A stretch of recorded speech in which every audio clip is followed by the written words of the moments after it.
Welcome back to the GSMC Sports Podcast, brought to you by the GSMC Sports Network. For our final segment here, we're going to be talking some college basketball. We're getting closer and closer to March Madness, which I am very excited for, just about my favorite time of the year, and a very interesting weekend in college basketball these past few days, where and a lot of controversial stuff. It started off early in the week where the president, I believe he is, of the NCAA was talking about, Charlie Baker, that is, was talking about the idea of potentially adding more teams to March Madness, and that caused a lot of debate. My quick thoughts on it: I would be very much against it. I think that, I understand the money-making perspective, and at the end of the day, I like watching sports, so I would tune into these games, but it's already 68 teams with the last four in, or first four in, whatever it's called, but I just think there's no need, and you should have to actually accomplish something in order to make it to the tournament. At the end of the day, I think that, when you have some of these bigger brands possibly not make it, it can be a little bit disappointing, but at the same time, I think that you shouldn't just be, gift wrapped an invitation to an event that is not about making money, but is about winning a national championship. And when we talked about this with college football, I think that it makes sense. You lose a little bit of the lore to the regular season and the importance of every game in, game out in college football. But 4 is a very small pool, and that was, of course, expanded from the pre-college football era, where for the longest time it was just the top 2 teams played for the national championship. And I can at least get behind the expansion more so there, especially with the other almost politics of it, where you had so many teams and players not showing up for the bowl games, and it just resulted in a little bit of a gross, messy product during bowl season. I think this will sort of re-energize that season a little bit more. And again, 12 teams. What does the 12th ranked team in college football necessarily fully do to earn their place in the college football playoffs? I don't know, but we have over 2/3 of the NBA getting into at least the play-in tournament. So ultimately, I don't think it's a disaster. In the college football instance, in this one with college basketball, I think quite literally, if it's not broke, don't fix it. I have no idea why they would do this other than making money, and Baker tried to make the argument about access and all of that. There's more than enough access. You get an automatic bid if you win your conference, plus you can get an at-large bid if you are a legitimate team. And no, that's not saying that every team that is decently good and all of that makes it every year, but that's why it's a playoffs. It's supposed to be exclusive, and it's not supposed to be a participation thing. It's supposed to be about putting the teams who did what they needed to during the regular season to deserve a chance to win the national championship. And that's just my 2 cents on that. Probably went a little longer than I was even hoping to, but the other big storyline that came out from the actual games itself was the court storming chaos that took place between Duke and Wake Forest, where after Wake Forest upset Duke at home, the fans stormed the court, and Duke star center Kyle Filipowski was injured, and he had to be helped off the court. It appears to be a knee injury. Status is still a little bit unknown here. It took away a lot, in my opinion, I think, from what was a very good team, or a very good win for a Wake Forest team that is also one of those good teams that I was sort of referencing, is along that bubble, is a good team, but you have to do something to to prove that you are worthy of going to the tournament. This was a great start for them with this win against Duke. As far as this incident itself, though, Kyle Filipowski said that he thought it was intentional. It's really hard to say. It was just a tricky situation as a whole.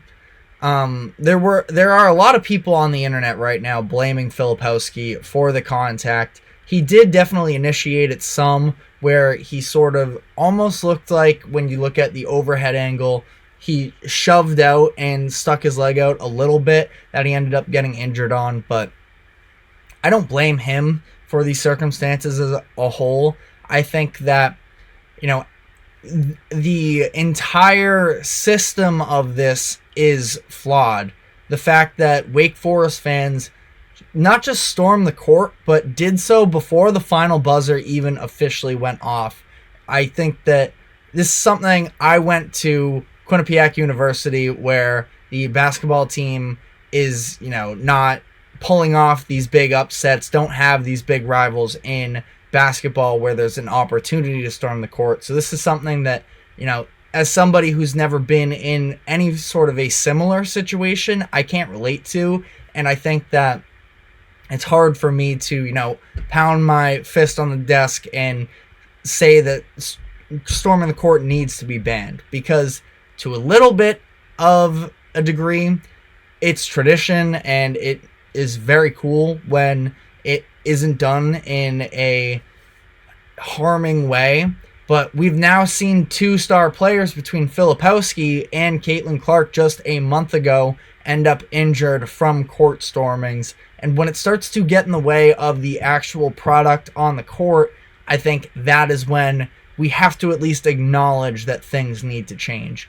Running onto the court before the game even ends is absurd. Even if it was just a few tenths of a second, that is, not good for the product itself. And there needs to be some sort of way to protect the athletes themselves from suffering injuries, because this is quite literally their jobs, is to go out and play basketball.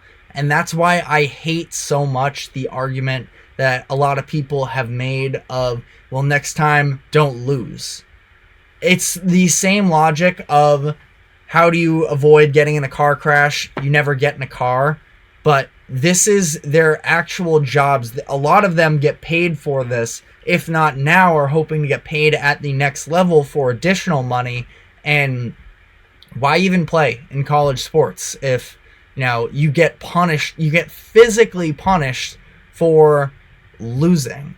And obviously it gets aggregated a little bit here because we're talking about Duke and the brand behind that, and the instances that it is harmful are so far and few between. But there needs to be some sort of protocol in place where it doesn't get to this point, because it shouldn't take a bunch of players getting injured to have to make moves. It should be something that we just acknowledge. There shouldn't be a risk of injury in case you lose. That doesn't add up to me whatsoever. And after the game, both head coaches, in John Shire of Duke and Steve Forbes of Wake Forest, spoke after talking about the dangers of fan storming. Shire was very adamant that he wants court storming to be banned. And, it's definitely an interesting topic too, especially when you look at Duke specifically. Nobody's going to have empathy really for them or pity them, but it is interesting the fact that, Duke fans are never really going to be able to benefit from something like storming the court, because they are the ones that have the target on their backs the majority of the time. And that comes with being good, and I'm sure they wouldn't have it any other way necessarily, but there are just such few instances where they would actually be the ones that are storming the court, upsetting a team at home because of the product that they are. And again, I'm not trying to cry Duke any sort of a pity party or anything, because they're good. That's what happens. We see it in every single sport when you are good, there is an extra motivation and sort of, I mean, like, you look at the Chiefs and the way that they were hated. There's an aspect of villainy that comes with just being good. You're the evil empire. And, I'm not also trying to build up Duke to too high of levels, but it's just the reality of the brand of what they are. If they lose on the road, especially to an unranked team, they are going to sort of get danced on. And that's fine to some degree, but again, specifically just referring to keeping the athletes safe, something needs to change. Now, in my opinion, I don't think that there is a real way to prevent storming the court, and I don't think that there necessarily has to be in general, but some way to just hold them back long enough to give players the chance to walk off the court. And I think that it's crazy. The Caitlin Clark instance, too. People are, like, blaming her for the collision.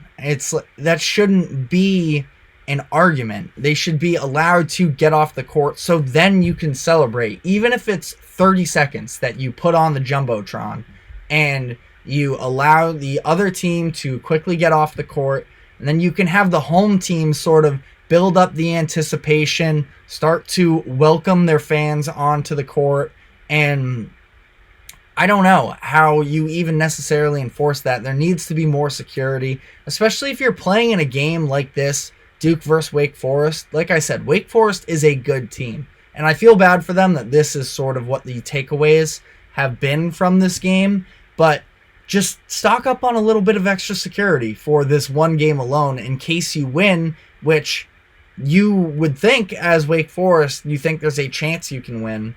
And I don't know. I think that I don't have all the answers to this, and I don't think that anybody necessarily does, but we should all agree that something needs to change about all of this. Last few thoughts here before we wrap up the show. The new AP polls just dropped this afternoon, and following UConn's big loss on the road against Creighton last week, they fall out of the number 1 ranking for the first time in 6 weeks. They go down to number 3, which in my opinion is a little extreme. Definitely okay with them not being number 1, but they fall behind Purdue, which I don't fully understand. They lost to Creighton, who, of course, fueled somewhat by their big win against UConn, enter this week as number 12. They were number 15 when they played last week. And for UConn here, was coming off of a massive win, beating down on Marquette last weekend. On the road now, sort of a little bit of a letdown spot. Now, should have been prepared for it because Creighton is a very good team, so there's no excuses in that sense. But I just feel like to fall 2 spots because of one loss, a quad 1 loss against a very good Creighton team, is a little strange to me. But Houston ends up taking their spot at number 1. First time they've had the number 1 ranking since the 1982-83 season. They notably had an overtime thriller versus Baylor on Saturday. They were able to put it on Baylor in that first half, just stifling them with their defense, which maybe to a casual basketball watcher isn't necessarily, too must-see TV, but I just find their defense and the way their play style so intriguing, so physical, and it's like fun. It's kind of refreshing, especially if you're one of those people that complain about there's no defense in the NBA, any of that. Watch a Houston Cougars game, and I think that you will be entertained. But after stifling Baylor for that first half, Baylor came out on a 12-0 run to open the second half, climbed their way back from a 17-point deficit, and they never held a lead in regulation, but they had a chance to win it off of a Yves Missi free throw at the end of regulation, but he couldn't knock it down. Game at that point, it was a tie game. Right after that, Jamal Shed knocks down a heave of a three-pointer, but It was just after the buzzer, so that game does go to overtime, in which Houston just sort of controls it and ends up putting away Baylor. As a result, they get the win and the number 1 ranking in this week's AP poll.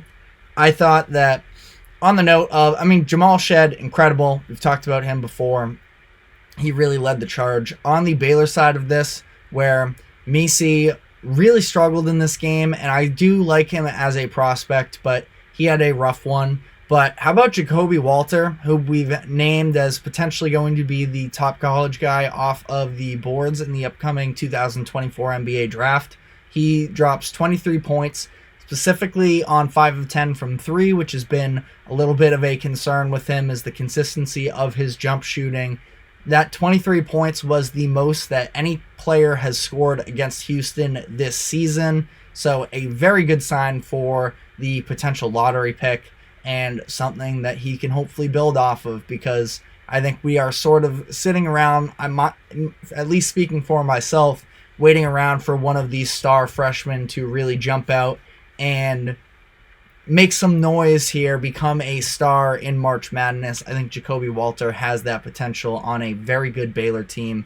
I know that I'm talking a lot of Baylor right now after Houston's the one that wins it, but I like Baylor a lot. I think they have a lot of good players. I think they could be a sneaky, I don't even know if you'd consider them a dark horse, but a real threat when March comes around, which we are just on the corner of. So we will continue to be talking about college basketball as it comes on, but that is all we have for today. Thank you very much for tuning in to the GSMC Sports Podcast, brought to you by the GSMC Sports Network. Thank you to the network for allowing us to host this show. We will be back tomorrow at 2 o'clock. Just a reminder to like and follow wherever you may be catching us, and we will see you tomorrow. Thanks for joining us today.